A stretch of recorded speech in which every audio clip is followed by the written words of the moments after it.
Hi friends, welcome to our channel. ఈరోజు మన DSC షార్ట్స్లో 12th షార్ట్ నిన్నిచ్చిన క్వశ్చన్ జీవ వైవిధ్యం పట్ల సునిశ్చితత్వము నిత్య జీవితంలో అన్వయం అనే విద్యా ప్రమాణం దేనికి సంబంధించిందంటే జ్ఞానాత్మక రంగం. Answer option A. ఈరోజు టాపిక్ కూడా సైన్స్లో విద్యా ప్రమాణాలు 7, మరి సైన్స్లో లక్ష్యాత్మక రంగాలు 3: భావావేశ, జ్ఞానాత్మక, మానసిక, చలనాత్మక. వాటి మధ్య సంబంధం.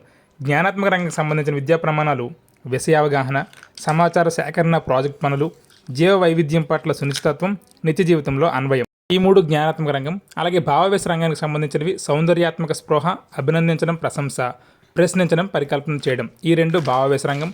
అలాగే మానసిక చలనాత్మక రంగానికి ప్రయోగాలకు క్షేత్ర పరిశీలనలు, పఠన నైపుణ్యం, బొమ్మల గీయట, నమూనా తయారీ. ఈ 2 కూడా మానసిక చలనాత్మక రంగానికి సంబంధించిన విద్యా ప్రమాణాలు.